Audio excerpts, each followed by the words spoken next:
presentation. Thank you. Thank you so much. It's a pleasure. I hoped to have a little more audience in the boxes, but it is fine.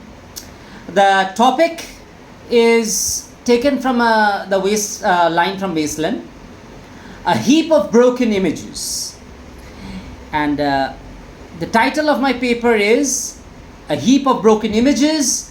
Eliot's perception explode in French new waves of cinema, which is also called la nouvelle vague.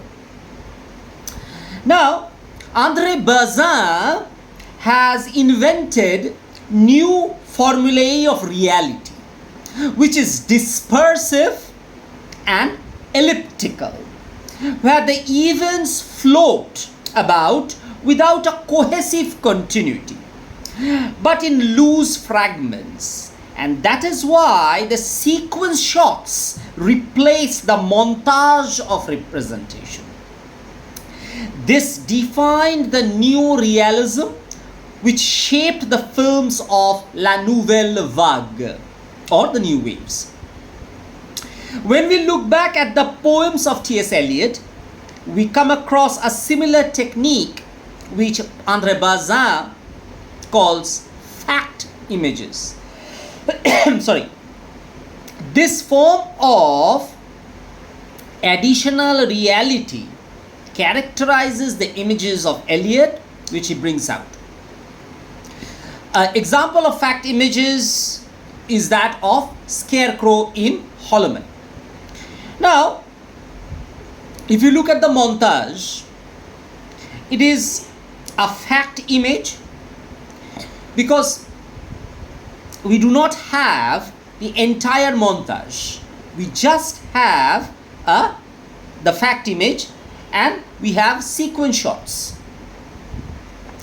Just like when we go through the lines, the additional reality of this poem becomes the biblical end of the world. And I quote, "This is the way the world ends, not with a bang, but with a whimper."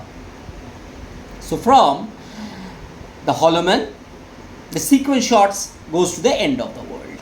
The camera movement is very interesting here.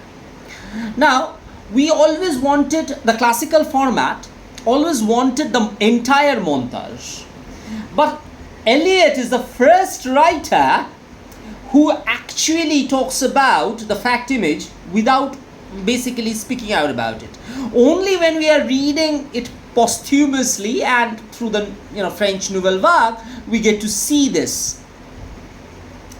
The movement images in Eliot's poems are mental rather than real. That is what we see in Godard's Au bout de souffle, translated as breathless, and also to Pierre le Fou, name of the character. According to Deleuze, and I quote, Godard begins with some extraordinary ballads from Au bout de souffle to Pierre le Fou, and tends to draw out of them a whole world of OP signs and SO signs, which already constitutes the new image. In Pierre le Fou, the passage from the sensory motor loosening, I do not know what to do, very American accent, to the pure poem sung and danced, the lines of your ships and the lines of your hips. And these images, touching or terrible, take on an ever greater autonomy, if you see, as we move forward, which may be summed up as what André Bazin writes in his famous book Cinema, and I quote, "A witness providing us with a series of reports with neither conclusion nor logical connection, without really effective relations and reactions." We see much of the same in the poem Love Song of J. Alfred Prufrock. With Prufrock, the disease is humanity per se, and therefore he moves into a neurotic space of diseased existence, which invites the study of psychogeneticism rather than only giving an historicist analysis of the origin. Unlike the post-humanist writer Bruno Latour, Prufrock does not talk of humanity as contamination of the natural order, but he acknowledges the fact that he is sick, therefore he exists, as opposed to Cartesian cogito ergo sum. It is not that he is not a thinking being, but his existence is not because he thinks, but because his thinking is the sickness, and that underlines his existence. So, his thinking is not the raison d'etre of his being, but the disease that comes with his neurotic behavior, which is, to quote, a bit obtuse, almost ridiculous. Eliot's perception of Prufrock bridges humanism and post-humanism, as it does not move in a single narrative of truth or idealism, but a bifurcation of reality, disease, neurosis, and fallacy. This is exactly what Deleuze finds in Godard when he says Godard had a little patience with sympathy or fantasies. Slow motion will show us the decomposition of sexual fantasies into separate objective elements, and visual and then of sound. But this objectivism never loses its aesthetic force, and I quote, end the quote. This becomes one of the Eliot's poems, and the essence of it is brilliantly brought out if you read the third prelude, where he says, "You tossed a blanket from the bed, you lay upon your back and waited, you dozed and watched the night reveling, revealing the thousand sordid images of which your soul was constituted." The objective rendering of the image of the prostitute with the decadence of the urbanite brings out the decomposition of sexual fantasies in both Eliot and Godard. So, the vivid visuality and the underlying spiritual decadence of the urbanite citizen of Godard's Le Week-end or François Truffaut's Tirer sur le pianiste or Shoot the Pianist reminds us very much of Eliot's Wasteland. The grip of mimesis cannot define the adaptation of life by Godard or Eliot.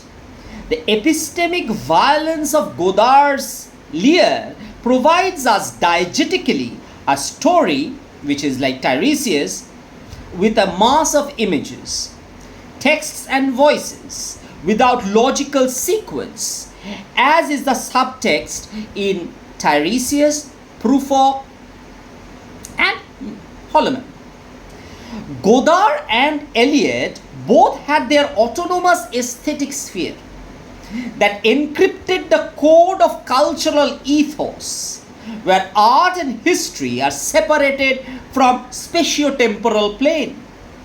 What is derived from the text of life are only a few characters, vaguely associated with those of surreal, and some non-hegemonized speeches totally out of context, yet forming the subtext of conceptual baggages of artistic oeuvre.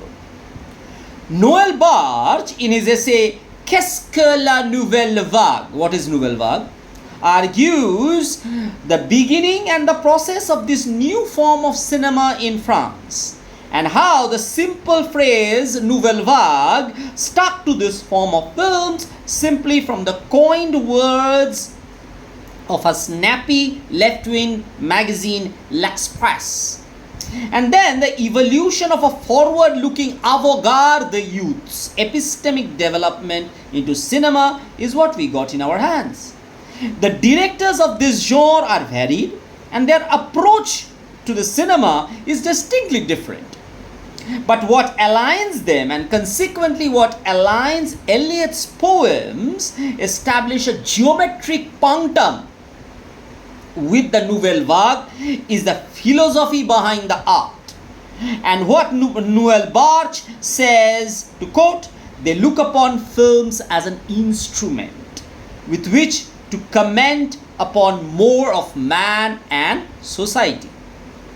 To philosophize, that is, in the sense of Diderot and D'Alembert gave them. Quote close. In this context, Jacques Rivet's La Cour de Berger and Claude Chabrol's Les Cousins comes to mind in order to find, look and see cinema within the camera, and the camera becomes the weapon. And the images inside the camera are the bullets, as the strings of the guitar are as well. The jazz movement has done the same in America. The hard rock with the guitar banging on the heads. Society is sometime needed to be reminded that they should be under the threat of the pistols. The camera is the weapon. And the angles to create spatial ambiguity through movement of camera is the amorphous methodology that Eliot so aptly uses in his Wasteland. And I quote, a heap of broken images where sun beats, the dead tree gives no shelter. I will show you fear in a handful of dust. This is what I also, end quote, this is what I find also key to Truffaut's film. A departure from smooth textual lexicality to the rough, broken images, sharp, jagged, and consistently inconsistent. Chabrol too has this cutting to a reverse field shot with short, gratuitous lateral dolly movement on the other side of the splice. If you remember the closing dialogues of the film Au bout de souffle, it is one of the earliest, most influential dialogue of nouvelle. It is a 1960 film, and what becomes so important is Michel's death scene. And it sets an iconoclastic formulation to that. Yes, ma'am, you are audible. Yes, I know, ma'am. I know. Yes. Okay. Let's continue. Okay. So, the death scene of Michel is an iconoclastic scene. It has a visual style and innovative jump cuts. But what makes it very important is its iconoclastic formulation that breaks the screen in the most post-structuralist way, creating a Derridian difference in terms of differing from the archetype of language and death.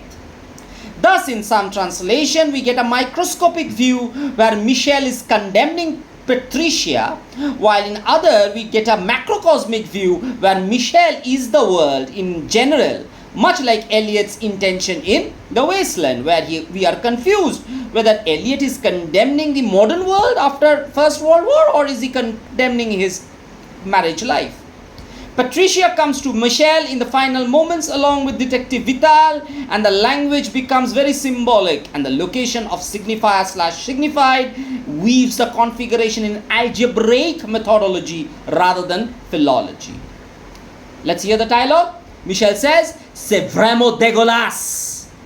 Patricia, "Qu'est-ce qu'il a dit?" Vital, "Il a dit, vous êtes vraiment dégueulasse. You are disgusting." So Michel says, everything is disgusting, c'est vraiment dégueulasse. And when Patricia asks, what is he saying? The inspector points out, he says, you are disgusting.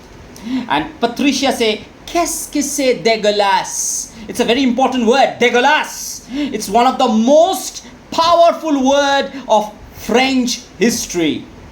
From grammatical to grammatological, the noun adjective dégueulasse dissolves the frontier of significance of the verb of vomiting, with its trace being lost in the center of Derridian free play. The disgust is no longer the signifier here, nor the center, but something much stronger and vitriolic is exhibited that is untranslatable. The corporeality of dégueulasse is not Godard's intention, and the cognitive fallacy of tracing its origin in grammar leaves the audience forever in the aporicity. That what we are going to do about it? We are all stunned by the attack of the words, and we are all stunned by Eliot's broken images. Thank you.